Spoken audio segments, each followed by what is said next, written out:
ኑን ፊደል በቁርአን ውስጥ ለየት ያለ አነባብ ካላቸው ፊደላት ትመደባለች።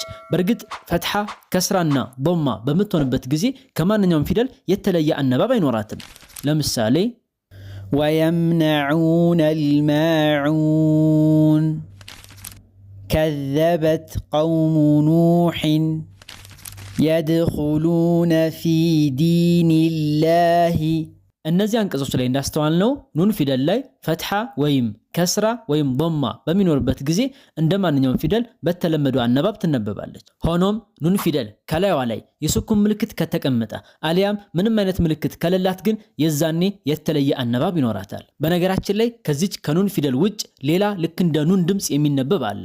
እሱም ተንዊን ተብሎ ይጠራል። በዚህ ዙሪያ ከዚህ በፊት የለቀኩት ቪዲዮ አለ። እሱን ገብታችሁ ብትመለከቱት ሰፋ ያለና ተጨማሪ ማብራሪያ ታገኛላችሁ።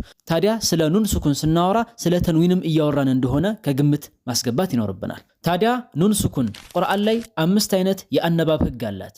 አንደኛ ጉና፣ ሁለተኛ ኢቅላብ፣ ሶስተኛ ኢዝሃር፣ አራተኛ ኢድጋም፣ አምስተኛ ኢኽፋ። ከጉና እንጀምር። ጉና ማለት በአፍንጫ በኩል የሚወጣ ዜማ ወይም ቅላጽ ያለው ድምጽ ሲሆን ይህ ድምጽ የሚፈጠረውም ኑን ፊደል ላይ የሸዳ ምልክት በሚገኝበት ጊዜ ነው። የዚህን ጊዜ ታዲያ ይህ የአፍንጫ ድምጽ ወይም የጉና ድምጽ ላይ 2 ሐረካ ያክል እንቆይበታለን። ለምሳሌ ሚነል ጂነቲ ወናስ፣ ወኢነ ጀሃነመ ቃለ ለሁሙ ናሱ ኢነ ናሰ። ይህ አይነቱን አነባብ በሰፊው የምናገኝበትን አንቀጽ እንመልከት። ወለኡድለነሁም ወለኡመንየነሁም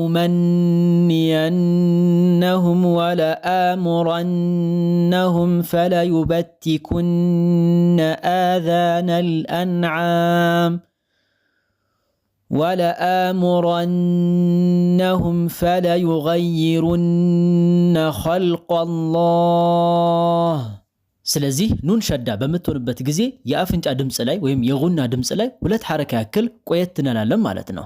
በነገራችን ላይ ይህ አይነቱ የአነባብ አይነት ሚም ሸዳ በምትሆንበትም ጊዜ እንደዚሁ እናገኘዋለን። ለምሳሌ ዐመ የተሳአሉን ثم كلا سوف تعلمون أمن هذا الذي سورة الكوثر ሁለቱንም የጉና ፊደሎች በደንብ እንድንለማመድ ታግዘናለች። ثم لتسألن